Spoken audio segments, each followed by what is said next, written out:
আন্দন যদি হয় দেশি আর আন্দনি যদি হয় হামাকিরে নওগাঁর বেটিসল তাহলে তো কোনো কথাই নাই। তো হ্যালো এভরিওয়ান, আসসালামু আলাইকুম। আপনারা সবাই কেঙ্কা আছেন? আমি আলহামদুলিল্লাহ ভালো আছি। ক্যাপশনে তো লেখাই দিছি আজকে আমি আলু ঘাটি রান্না করবো। তো আলু ঘাটি রান্না করার জন্য আলু সিদ্ধ করে লিয়া সিলভার বসে গেছি। আলু ঘাটি করবা গেলে আলু সিদ্ধ করে লিয়া একেবারে ফাইন করে আলু মোটা লাগে। তো এদিকে আরাপ আমার কাছে এসে ঘুরঘুর করিচ্ছে, মানে আনা আদর লেয়ার জন্যে। তো আনা ঢং করনু ওর সাথে কুলত লিয়ে একটা সুমা খাসি। ওরে বাবা, হাতত একটা পান্টি ছিল সেটা লিয়ে একেবারে সেই কোপাকুপি শুরু করে দিছে, মানে সুমা খাবার দিবে না। আমি জোর করে কৃষক সুমা খানু। বিটি চলের চাইতে বেটা চলগুলো না বিচ্ছু বেশি হয়। তো ওক ছাড়া দিয়ে আমি আলু শিলা সব শেষ করে আলুর মোত্তা বসে গেছি। মানে হাতের গায়ের যত জোর আছে আলুর উপরে দিয়ে একেবারে মোটা মোটা আলুর গোটা গোটা যে ভাবটা আছে সবগুলো একদম ফিনিশিং করা লাগবে, ফাইন করে মোটা লওয়া লাগবে যাতে কোনো গোটা গোটা না থাকে। আবার এককে বেশি ডলবার যাবেন না, তাহলে কিন্তু আবার আলুর ঘাঁটি বানাবা যায় ডাল হয়ে যাবে। আলু মোটামুটি শেষ করে এই যে আলুর ঘাঁটি করার জন্য যা যা লাগবে সব কিছু রেডি করে নিয়ে চুলার পর চলে আসিছি। তো এদিকে টমেটো কেটে লিছি, পেঁয়াজ রসুন কাঁচামরিচ আদা রসুন বাটা লিছি। এদিকে সিলভার কাপের মাছ নিছি, আর এদিকে আলু ঘাঁটির জন্য আলু এই যে এইরকম করে আমি মতে লিছি। ঘাঁটি তুলা দেওয়ার আগে এটি মিচানা দেশি বোতার শাক আমি ভাজা লিনো।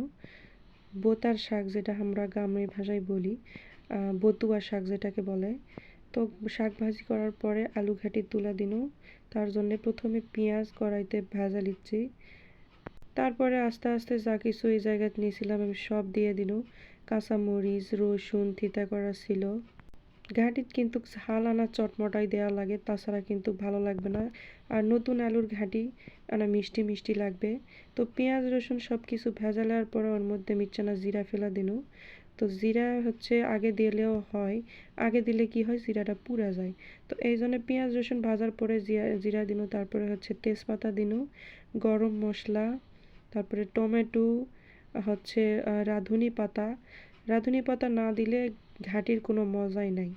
মানে আলু ঘাঁটি যদি রান্না করা হয় তার মধ্যে টমেটো আর রাঁধুনি পাতা মেন, ওইটা দেওয়াই লাগবে। তো এরপরে মশলা বাটার যে পানিটা ছিল সেটাও দিয়ে দিনু যাতে মশলা পুড়ে না যায়। তারপরে আস্তে আস্তে এটি আনা লবণ, মিচ্ছানা হলুদ, মিচ্ছানা গুঁড়া মরিচ আবার আনা দিনু, কারণ নতুন আলু মিষ্টি মিষ্টি লাগবে আর ঘাঁটির ঝাল না হলে আনাও স্বাদ লাগবে না, সেই জন্য আন্না গুঁড়া মরিচ দিনু। তারপরে জিরা বাটা আদা রসুন বাটা সব মশলাপাতি একসাথে নাড়াচাড়া। এর মধ্যে যে মাছটা রাখিছিলাম মাছটাও দিয়ে দিলাম।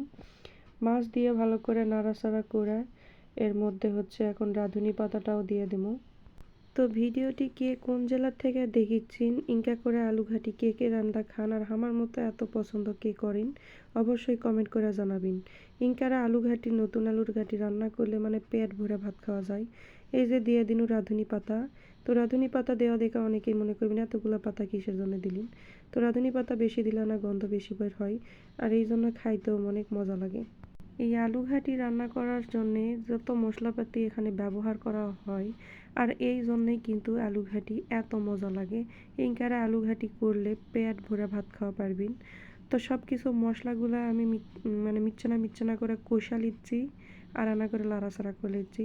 তো কড়াইও তো আমার তো আলু ধরবে না, এই জন্য কড়াইয়ের মশলাগুলো একটা পাতিলত ঢালা আলু ওই জায়গায় ঢালা দিয়ে ভালো করে কষে লিচ্ছে, এদিকে আরাপ খেলিচ্ছে। তো আমার আলু ঘাটি এখানে পুরাটা কষানো আপনাদের দেখায়নি, মানে চুলার উপরে প্রায় বেশ কিছুক্ষণ ধরে লাড়াচাড়া এরকম করে কষাই লওয়া লাগবে। আলু ঘাটি যত কষাবেন তত স্বাদ লাগবে। তো আমার আলু ঘাটিও হয়ে গেছে। তো পুরা ভিডিও আপনাদের কেমন লাগলো অবশ্যই কমেন্ট করে জানাবেন। ভালো লাগলে অবশ্যই লাইক কমেন্ট এবং সাবস্ক্রাইব করে দিবেন। দেখা হবে পরবর্তী আবার কোনো ভিডিওতে, নতুন কোনো টপিক নিয়ে ভিডিও নিয়ে চলে আসবো। ততক্ষণ পর্যন্ত সবাই সুস্থ থাকবেন, ভালো থাকবেন, আর আমার মতো ইনকেরা বেশি বেশি আলু ঘাটি রান্না খাবেন। আল্লাহ হাফিজ।